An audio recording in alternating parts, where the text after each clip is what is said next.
Creo que una élite de personas, junto con las compañías que dirigen, han conseguido controlar no solo nuestra energía, el suministro de alimentos, la educación y la sanidad, sino cada una de las facetas de nuestra vida. Y lo hacen controlando el mundo de las finanzas, pero no crean más valor, sino que en realidad controlan la fuente del dinero.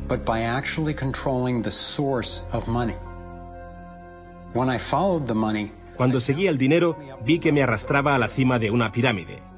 Aquí estamos en la base de la pirámide con nuestro día a día. Por encima de nosotros está el gobierno, personas a las que se les ha otorgado un monopolio de poder y lo usan para imponernos impuestos y controlarnos, estemos de acuerdo o no. Pero ¿quiénes los controlan a ellos? En el siguiente nivel nos encontramos a las compañías. Muchas personas opinan que hoy en día son ellas las que gobiernan el mundo, y no los estados nacionales, y lo denominan corporatocracia. Para conseguir los recursos mundiales y controlar los mercados, esta corporatocracia debe tener acceso a dinero barato. Las grandes corporaciones obtienen sus préstamos a un interés especial de los grandes bancos, lo que significa que aquellos que controlan los grandes bancos, la élite adinerada, son los que en realidad controlan las corporaciones. Mientras seguía el dinero me di cuenta de que casi todas las ideas que tenía acerca del capital no son ciertas. Es curioso el hecho de que nos planteamos muy pocas preguntas sobre cosas cotidianas, como por ejemplo, cuando vamos a un banco y pedimos un préstamo de, digamos, $50.000 o 50.000 libras. ¿Qué pasa en realidad? Veamos. Muchas personas viven la vida basándose en unas ideas que se alejan mucho de la realidad. Lo que en realidad pasa es que si pides 50.000 libras, escriben que en tu cuenta hay 50.000 libras. Eso es todo lo que hacen. No acuñan monedas ni imprimen billetes. No recurren a ningún metal precioso. Simplemente escriben en una pantalla de ordenador que tu cuenta tiene 50.000 libras. Desde ese momento empiezas a pagar intereses sobre una cantidad de dinero que nunca ha existido, que no existe y que no existirá. Resulta que los bancos prestan unas 9 veces más dinero que la cantidad que en realidad guardan en sus cámaras. Y esto es posible gracias al préstamo conocido como reserva fraccionaria. Funciona de la siguiente manera. A la Reserva Federal, o al Banco Central de cualquier país, se le permite determinar la cantidad de dinero que un banco debe tener en sus reservas. En los Estados Unidos, ahora mismo es más o menos un 10%. Así que si depositas $10.000 en el banco separa el 10%, es decir, $1.000, y luego opera en el mercado con el resto. Por ejemplo, ahora llega otra persona al banco y pide un préstamo de $9.000 para comprarse un coche. En ese momento, el banco presta $9.000 del depósito que tú habías creado. Los $9.000 desaparecen. Entonces, la persona que solicita el préstamo paga al vendedor del coche y éste ingresa la cantidad en otro banco que forma parte del mismo sistema bancario central. Estos $9.000 se consideran un nuevo depósito y así continúa el proceso sucesivamente. El dinero se vuelve a depositar y se vuelve a prestar hasta que el depósito inicial de $10.000 se convierte en $100.000. El sistema bancario acaba de crear $90.000 simplemente prestando el dinero. Aparentemente todo empezó con los orfebres del siglo XVII, cuando la gente acudía a ellos para comerciar con oro. El oro era muy pesado para llevarlo de un sitio a otro, así que la gente comenzó a guardarlo en cámaras y comerciaba con recibos. Aquellos recibos fueron los primeros billetes. Como solo unos pocos retiraban su oro en momentos determinados, los dueños de las cámaras, básicamente los nuevos banqueros, empezaron a crear recibos de oro que en realidad no tenían. Entonces prestaban esos recibos y les aplicaban unos intereses al dinero prestado, al oro, que en realidad no tenían. Así nació nuestro sistema de reserva fraccionaria.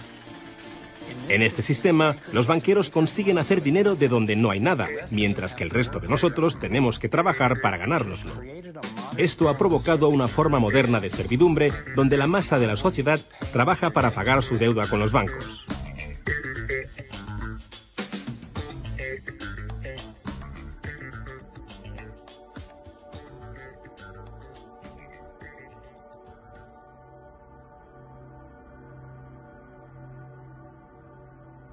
Bajo este esquema de reserva fraccionaria, inevitablemente nos hemos convertido en esclavos de la deuda de una élite financiera que nos gobierna. No porque sean mejores o más inteligentes que nosotros, sino porque han manipulado el sistema para beneficiarse de una gran parte de la gente de este planeta. Catherine Austin Fitts es experta en este tema. Fue ayudante del Departamento de Vivienda y Desarrollo Urbano de Estados Unidos bajo el mandato del presidente George Bush Sr. y luego asesora de la administración de Clinton.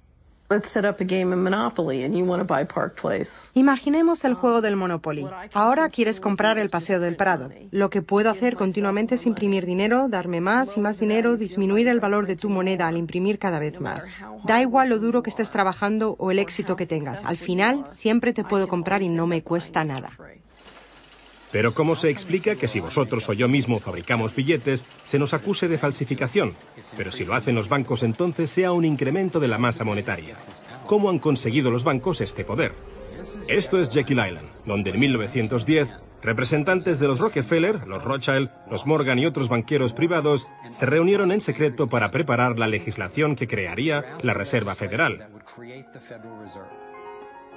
Ed Griffin se encargó literalmente de escribir un libro sobre lo que pasó en Jekyll Island. Los bancos centrales son como carteles bancarios, quienes se han asociado con los respectivos gobiernos de los países donde operan y se les ha otorgado un poder monopolístico sobre la creación del suministro monetario del país. Eso fue lo que los políticos les ofrecieron como regalo, se podría decir, a cambio de la asociación. Y a cambio, ¿qué ofrecen los banqueros a los políticos? Les prometen crear dinero de la nada, ahora que tienen esa potestad para hacerlo cada vez que el gobierno lo necesite. Y desde 2008 hemos presenciado la mayor impresión de dinero falso de la historia.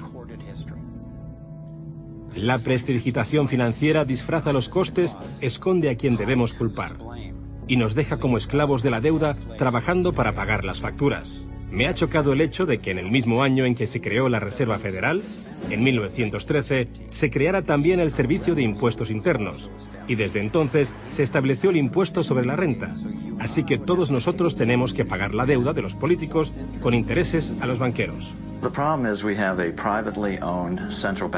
problema es que tenemos un sistema bancario privado y centralizado en los Estados Unidos, disfrazado de sistema público. Si buscas en la guía telefónica de aquí de Washington, en el área de DC, si buscas por la Reserva Federal, en las páginas azules gubernamentales, ahí no aparece nada, sino que aparecen las páginas blancas, justo al lado de Federal Express. Es un banco central y privado. ¿Cuál es la relación adecuada, cuál debería ser la relación adecuada entre el presidente de la Reserva Federal y el presidente de los Estados Unidos? Bueno, primero debemos dejar claro que la Reserva Federal es una agencia independiente. Y eso significa, básicamente, que no existe ninguna otra agencia del gobierno que pueda anular las acciones que emprendemos.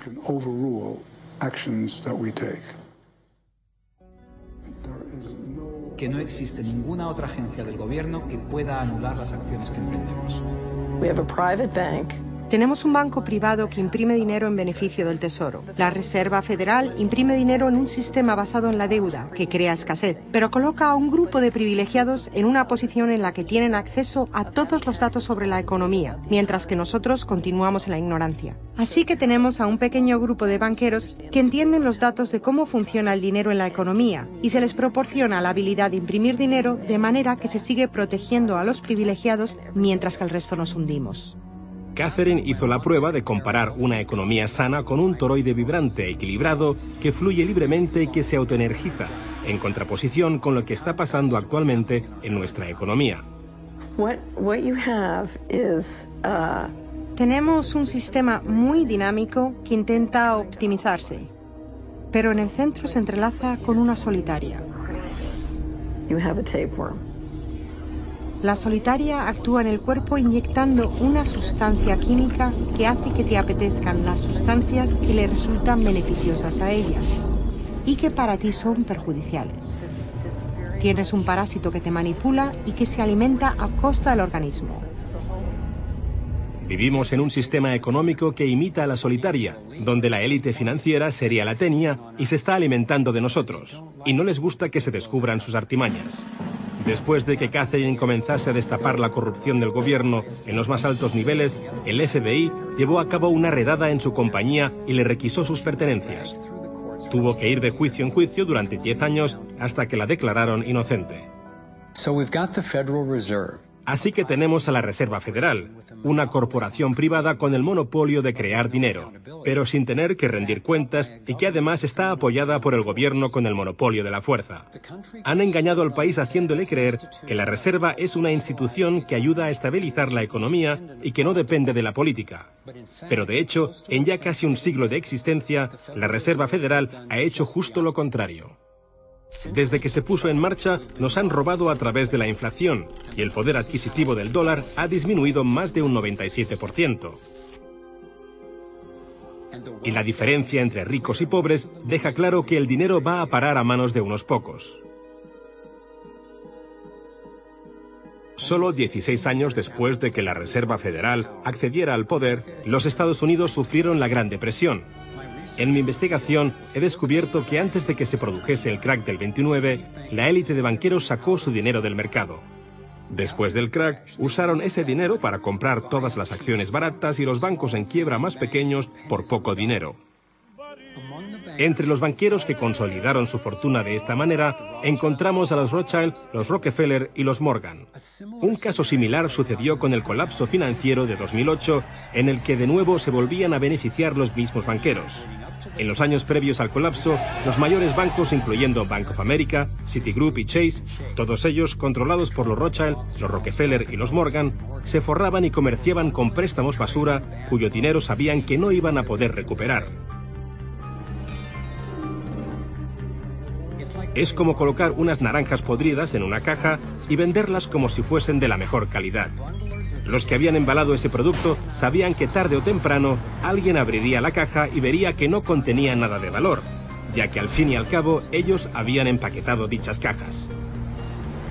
Cuando las naranjas podridas, lo que conocemos como créditos basura, los derivados y las coberturas por incumplimiento crediticio se descubrieron finalmente, acabó por afectar a todo el mundo. La gente empezó a perder sus casas, trabajos, negocios y fondos de jubilación. Mientras tanto, los grandes bancos, que fueron los que en realidad crearon el problema, fueron los únicos a los que rescataron. ¿Y eso por qué? ¿Por qué iba la Reserva Federal a dar a los bancos billones de dólares aunque la mayoría de los estadounidenses estuviera en contra de que los rescatasen? ¿Y por qué no ayudaron a los más necesitados en vez de ayudar a los que perpetraron el colapso financiero? Mi investigación me llevó a la conclusión de que las mismas personas que crearon la Reserva Federal, los Rothschild, los Rockefeller y los Morgan, todavía la controlaban y utilizaban esta estructura para salvarse a nuestra costa. Muchos de los bancos creados siguen siendo el lobby más poderoso del Capitolio de los Estados Unidos, y ellos sinceramente son los dueños del lugar.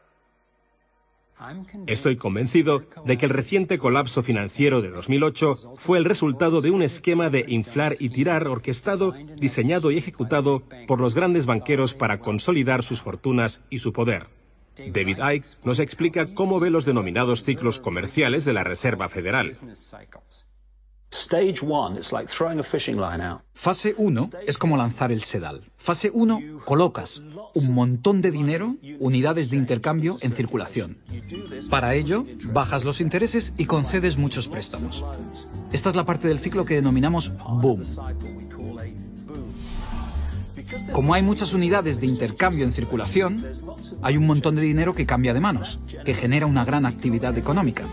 Eso genera empleo y como se gasta más y más dinero, aumenta la demanda.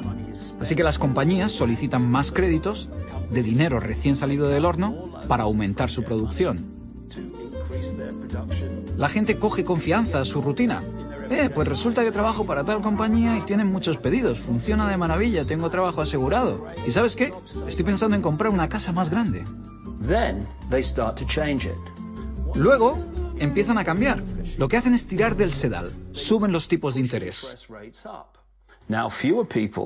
Ahora, cada vez hay menos personas que consiguen los créditos porque las condiciones de concesión se han endurecido.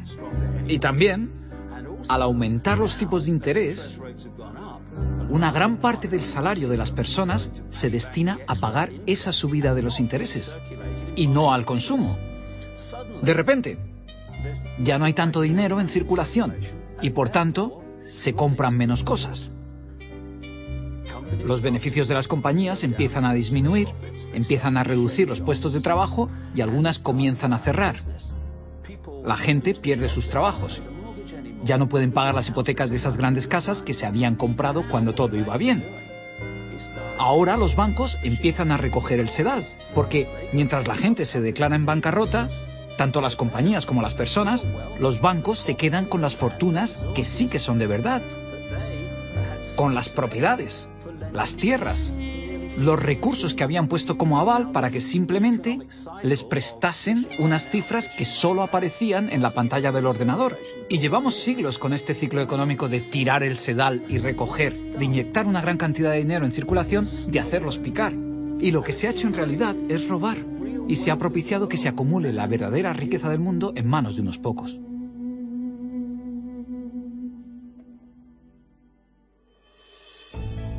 A nivel internacional, los bancos centrales utilizan el Banco Mundial y el Fondo Monetario Internacional para hacer más dinero mientras explotan los recursos de aquellos países a los que les prestan dinero y con este proceso acaban llevándolos a la bancarrota.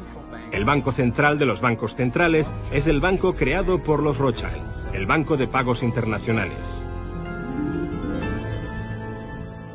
La élite se está posicionando para controlar el acceso a prácticamente todo lo que necesitamos para sobrevivir. Da igual a qué parte del mundo vayas, porque el dinero está controlado por el sistema bancario. Ellos deciden si la gente come o no come. ¿Quién se convierte en multimillonario y quién sobrevive con menos de $1 al día? El que controla el dinero, controla el mundo. Y muy pocas personas controlan el dinero.